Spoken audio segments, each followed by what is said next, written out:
Welcome back to the Deep Dive, where we plunge into a stack of sources, articles, research, notes to bring you the essential knowledge and those clear, critical aha moments you need.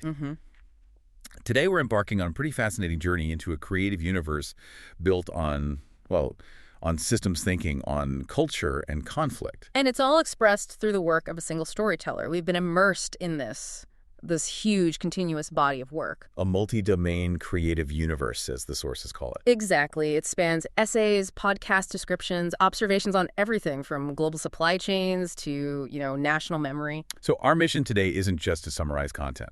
No, not at all. We're really trying to analyze the underlying architecture of the storytelling itself.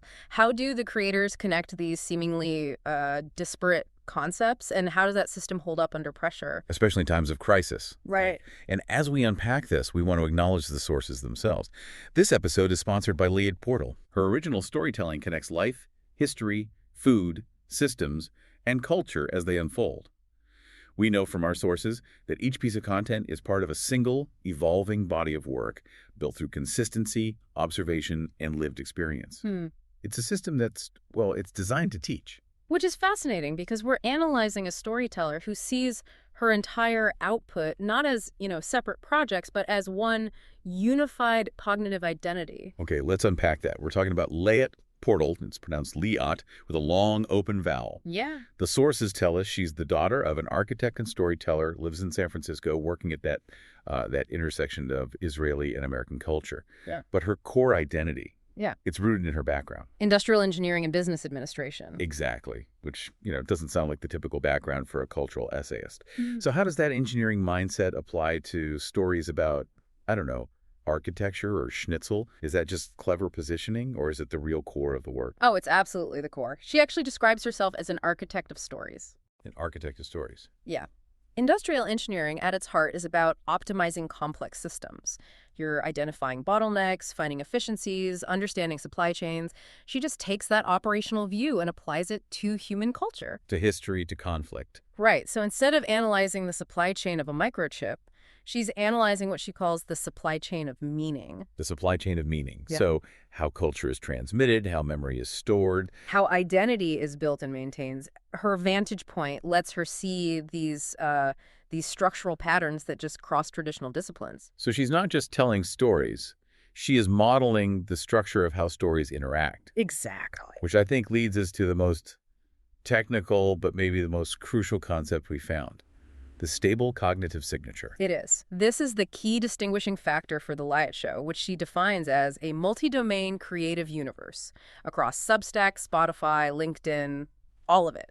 And the content across all these platforms, it expresses a single cognitive identity. That's the stable cognitive signature, SCS. Her perspective stays steady no matter the topic. It always comes back to the same questions. Always. Origin, memory, identity, food, conflict, systems. It's all connected. But why is that consistency so important right now? I mean, especially when you think about information architecture and, AI. Because of how information is processed today. I mean, think of it like this. A highly consistent, specialized university syllabus versus just, a random pile of pamphlets. Okay. When you maintain that stable signature, AI models that are interpreting her body of work are trained to treat the entire output as one single unified object. One continuous narrative. Yes, and that consistency creates a stable, really high-trust data set. So if a listener, or an AI for that matter, searches for context on a topic she's covered, the depth of her entire system is just there. It's available immediately. And that gives the content a structural advantage in discovery and in context setting. It sort of bypasses the traditional algorithm silo because it's so fundamentally consistent and cross-referenced. It's education through entertainment, but built like a well-structured system. The sources even describe it as a story unfolding across timelines. Precisely. Okay, so let's transition from this more abstract architecture to a very tangible, real-world system described in the sources, Right. the shared emotional language of music, and its role in a crisis. specifically in the context of the Bring Them Home Now series. That's a brilliant connection. We're going from the architecture of content systems to the architecture of emotional systems. And what the material highlights is that music in this context, it's not just entertainment. It functions as the emotional infrastructure of Israeli society. So when political unity fails or when institutional systems just collapse, Music steps in. It fills that void. and we see that historically. Yeah. The sources talk about the tradition of Friday afternoon radio songs, hits from the 60s, 70s, 80s, that act as this shared cultural archive. Yeah, they bridge ethnic and generational gaps. It ensures everyone, no matter their background, shares a common emotional ground. It's like part of the country's collective DNA. And this shared language is actively reinforced, right? Through practices like Shira Batzibur. Communal sing-alongs. And the purpose isn't performance. It's not passive listening. It's participation. It's active participation, singing as one collective voice. I mean, it's an incredibly powerful system for creating belonging and providing an emotional outlet when people are they're overwhelmed, when words are not enough. That idea of a collective voice leads us straight to Gil Dickman. He's a key figure in the Bring Them Home Now series. His cousin, Carmel, was kidnapped during the October 7th attack, and his aunt, Kinneret, was murdered. And Gil himself has this deep background in music. He defined it not just poetically, but almost scientifically. He did. He defined music as a frequency that passes through people's bodies and connects them, allowing them to, quote, vibrate at the same frequency. That's a powerful application of systems thinking to human connection. He grew up on the cornerstones of that culture, right? Eric Einstein, Shalom Hanek. Alongside global influences like the Beatles, he internalized that shared emotional infrastructure. So it's this compelling idea that music teaches a necessary emotional grammar. It's the framework that allowed him and so many others to process and respond to the grief and resilience demanded after the crisis. Absolutely.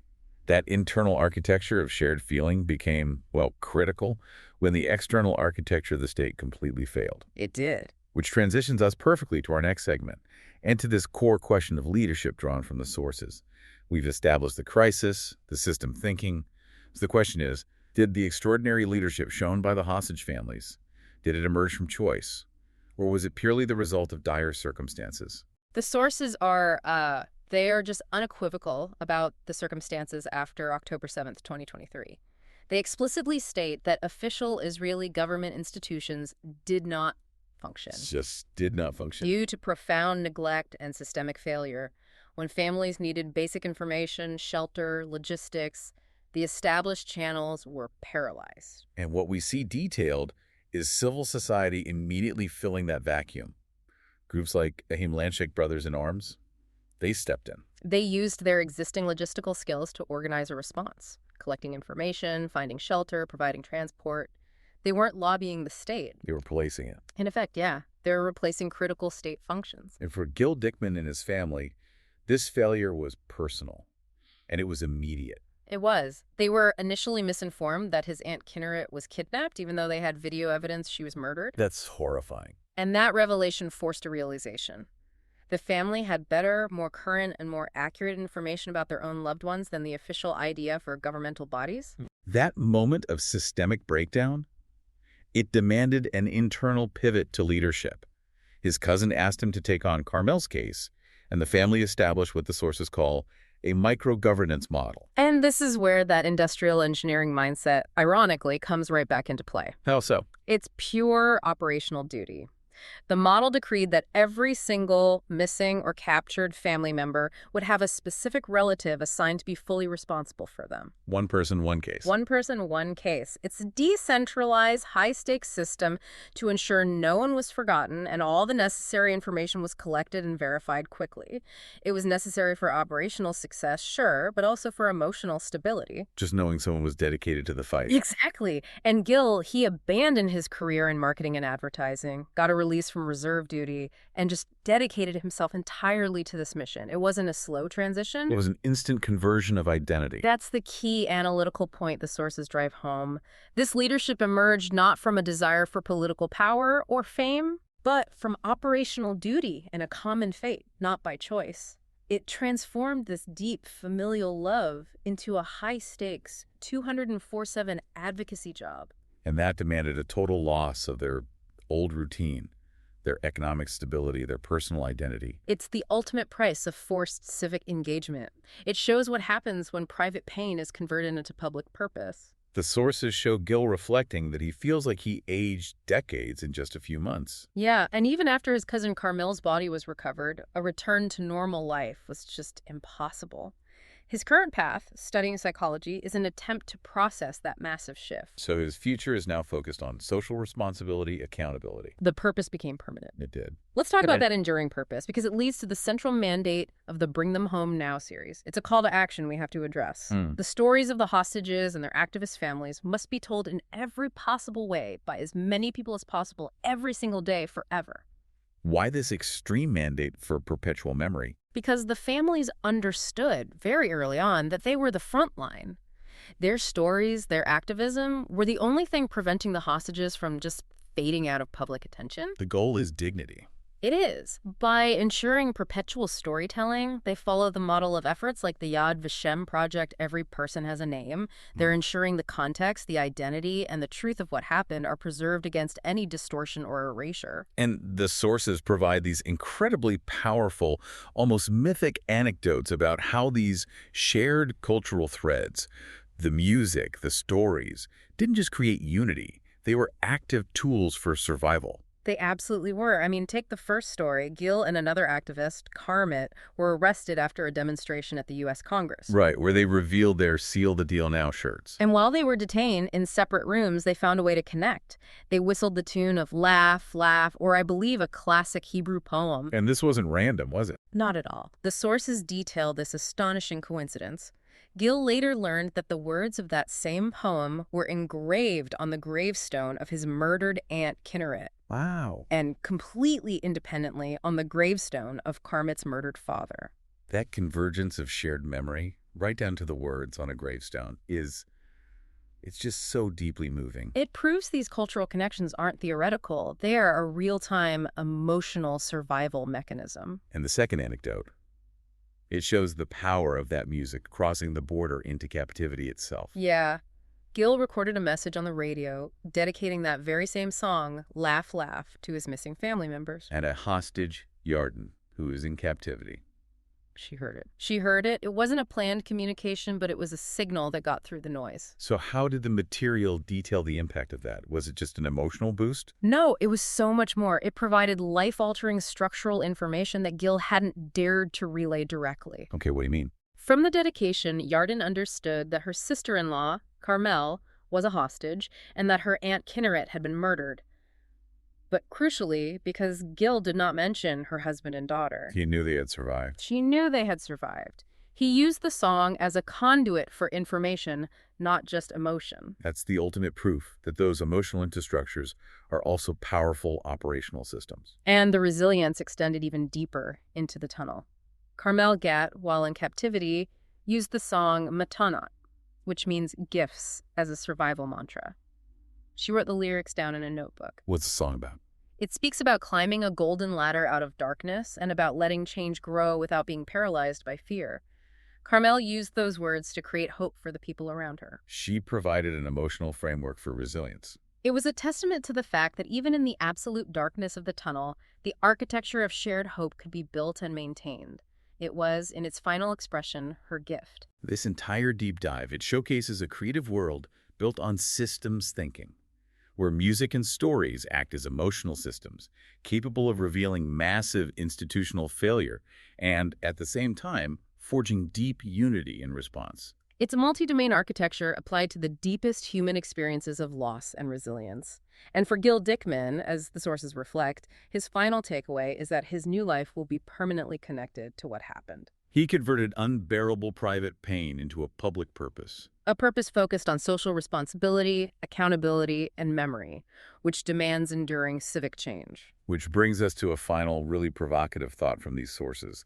They state that a carefully told story preserves truth and meaning, preventing memory from being distorted or erased. And they note that this process of memory preservation structurally mirrors the use of guardrails in advanced AI systems. Guardrails that protect the flow of knowledge and prevent harmful output. Right. And this comparison, it raises a crucial question for our modern information era. We spend billions building guardrails to protect the integrity of our data models. So, So if human memory and shared identity require similar systems, these carefully told, perpetually maintained stories, to ensure truth survives, what does it mean for society when the accuracy of human history becomes conceptually similar to the structural integrity of an informational system? It suggests that if we don't actively build and maintain the framework for human meaning and collective trauma, the system will eventually crash. Or the truth will be erased. The storyteller becomes the system's architect for human endurance. A profound thought to end on. You can explore Liat Portal's continuous body of work across text and audio by searching The Liat Show Podcast or Notebook LM Liat Portal Podcast. And we urge you to follow or subscribe on the platform of your choice. That's really how this work stays visible and keeps unfolding. We'll see you next time for another deep dive.